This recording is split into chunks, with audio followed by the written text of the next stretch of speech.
What's up, tribe? How you guys doing? Go ahead and hit that subscribe button, and I hope you like this video. This is going to be a review for Legendary Season 3, Episode 8, Fun in the Sun Ball. It is the Fun in the Sun Ball.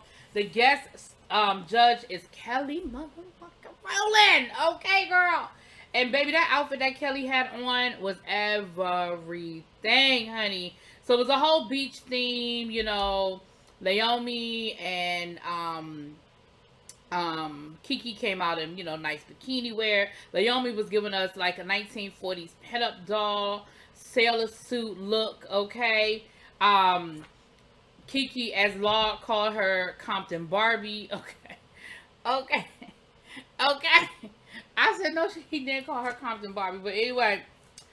So we are back to eliminations, honey. And the first, so the challenge this week was you have to vote with the prop, and Superior House got to choose the prop. And so Revlon was the Superior House from the week before, and so they were able to choose the prop. Also, there was going to be an MC, so they would MC basically talking ish about the other houses, okay? So Lolita was going to be the MC for House of Juicy Couture, and their prop was a beach ball. Now, I know that the House of Revlon thought that beach ball was going to fuck them up. It did not. They should have gave them the beach chair. They ended up giving another house beach chair. But I think they gave that house beach chair because they knew that house didn't know what to do with it. And that was just going to guarantee that they was going home. But we'll get to that in a minute. They had a whole Jamaican dance hall theme when they came out. As always, they was giving me high energy. Lolita ate the stage up. Was the father of the House of Couture, of Juicy Couture, that took care of the ball. Baby, it was everything. Like the way he moved with that ball and the way he used that prop. Listen, Juicy Couture don't owe me nothing. They don't owe me nothing on that performance. It was high energy. It was clean. It kept my attention. I was there the whole time. I got the whole moment. I felt that rap. Like I felt like I was in a dance hall. It was there. It was given. The costumes were everything. You had the whole Jamaican theme with the colors and everything going. And baby, the judges agreed with me because baby, they got a 50. Now, Naomi used her gag flag. I'm not sure why Naomi used her gag flag, if you really want to be honest about the matter. Because I feel like, at this point, I feel like the only two houses Naomi would use her gag flag on would have been Juicy Couture and Revlon. But they had already gotten a 10 from Law. You knew you were giving them a 10. It probably didn't, I mean, everybody else was going to give them at least a 9 after that performance. Wasn't quite sure why they used the gag, why she used it, but it guaranteed that Juicy Couture was going to move into the semifinals. I don't know. I think I might have held off, but you know, why at this point, why not? Whatever. The next group to go was Yamagato. They did a 1940s pinup situation. They were selling like suntan lotion. They again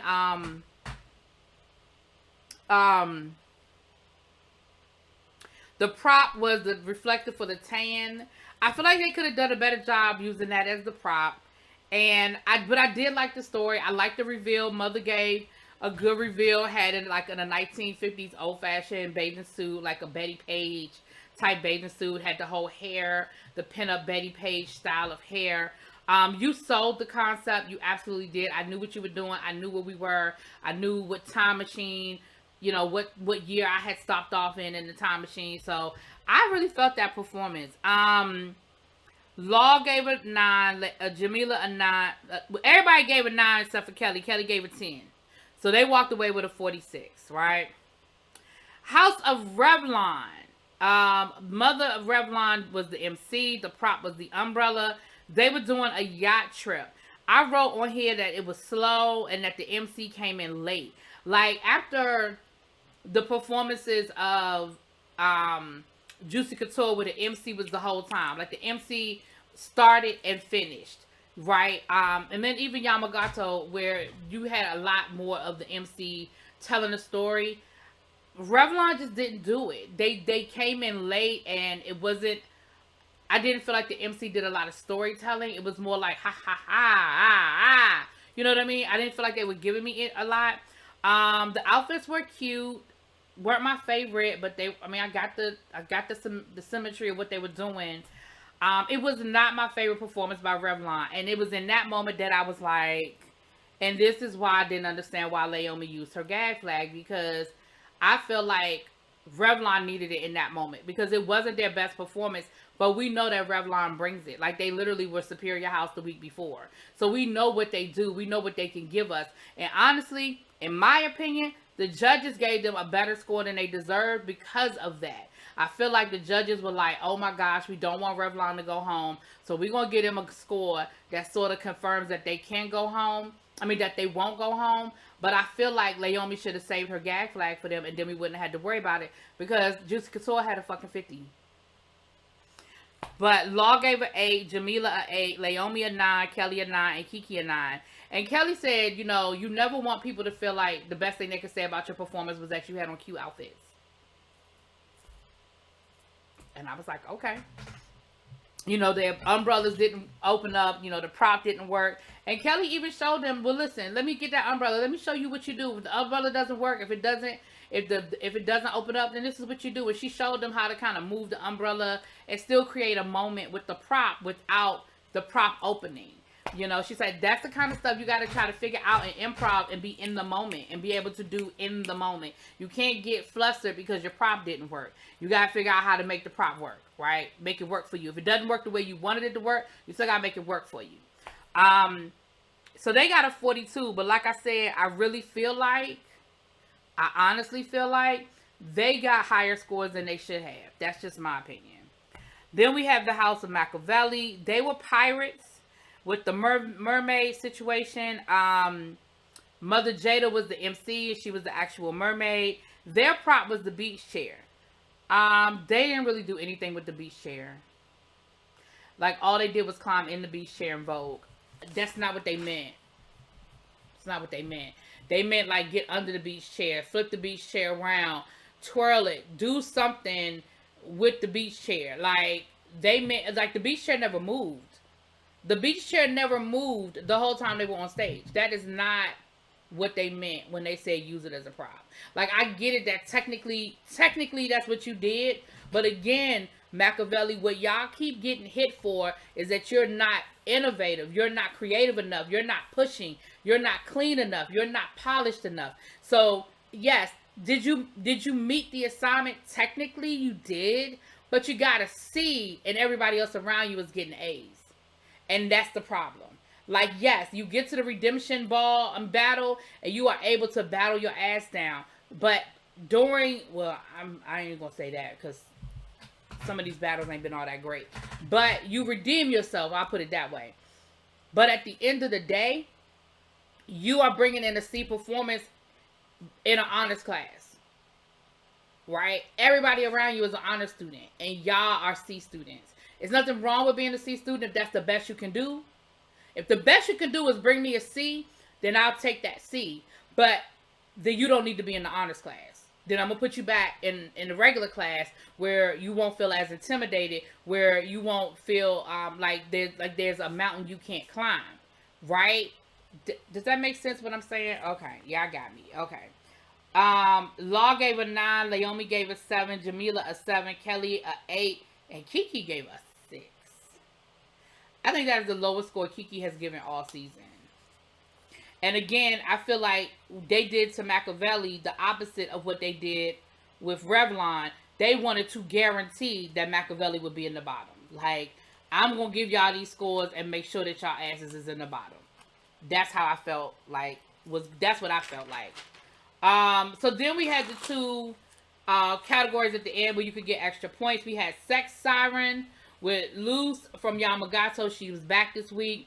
Raja from Machiavelli. Luce won. Baby Luce, listen. Baby, Luce did that. Luce with her sexy self. That was sexy. Luce was sexy. Then we had Nanu from Revlon and Lolita from Juicy Couture. Baby Lolita came out there and she had on that Jamaican wig that she wore in her performance. And at some point during her sex siren moment, she whipped that wig off and had a reveal into a long, silky black wig coming down her shoulders. Bitch, that was it. It didn't matter. That was it. So she won, and it ended up being Loose versus Lolita for Sex Siren. Listen, that was the best battle we done seen all year. The way them women was slinking and slithering across that stage and giving you sex and emoting and giving it and giving it and giving it and giving it. But ultimately, it went to Lolita. Actually, Kelly had to break the tie on this, I believe. And it went to Lolita. So now, Juicy Couture is sitting with 55 points. I hate to, like, dwell on what I've already said 5,000 times, but Naomi, they didn't need your flag, mama. Anyway. So that last category, which was everything, was Octopus Puss, where they had to do the octopus movement, which is, you know, when they all stand in one line behind each other and they do the hands motion. So it was Revlon first versus Machiavelli. Revlon won. Machiavelli, y'all just... You were good, but you were a C standing next to an A. Again, you're passing the class. You got a C. But you're not excelling at passing the class. And I'm sorry, I hate to keep dwelling on that, but that's just where we are with it now. Then we had Yamagato versus Juicy Couture. Y'all, Juicy Couture ate that. I cannot, like, they don't fucking miss. Even when they have a bad week or not their best week, it is still generally better than mostly everybody else on that stage. I am with Jamila. I don't hardly ever agree with Jamila about nothing, but Jamila was like, wow, we still having this competition. Can we just get him the damn money? And I'm kind of like, again, Juicy, this is your competition to lose. It is your competition to lose. Like, in my opinion, it really should come down to Juicy Couture and Revlon. I don't know what kind of twists and turns they're gonna throw in this year for the finale or whatever, but it really that finale, it really should be Juicy Couture and House of Revlon. That's my opinion. Then it came down to the House of Revlon versus Juicy Couture. Now listen, let me say this. Now I literally just got finished saying that Revlon should come down to Revlon and Juicy Couture, but Juicy Couture got Revlon shook, and I'm gonna tell you why. In that last competition, I watched it twice. The last Octopus Puss. I watched it twice, and what I saw was, at one point, the person who was in front for House of Revlon, and I really don't remember who it was right now. I think it might have been, was it Gigi? It wasn't Gigi. It wasn't Gigi. It wasn't Gigi. But anyway, I can't remember who it was now. But at one point, she literally looked over and was looking at what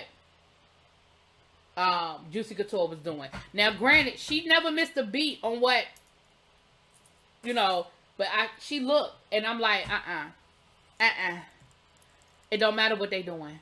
It doesn't matter what they're doing. You focus here. You keep your eyes on the judge. You keep your eyes straight ahead. You smile. You or whatever, mean mug. Do whatever you need to do. But why are you looking at them? Why are you worried about what they're doing? And I said, they shooketh. She shooketh. So whatever Juicy Couture put in y'all in that moment, baby, shake it off for next week. Shake it off for next week, baby. Because I saw it. I said, oh. You can't pay attention to what the next person's doing. Stay in the moment. But baby, Juicy Couture did this thing that first time where they did like a engine reverence like thing, and then the second time they did this whole movement in unison. Bitch.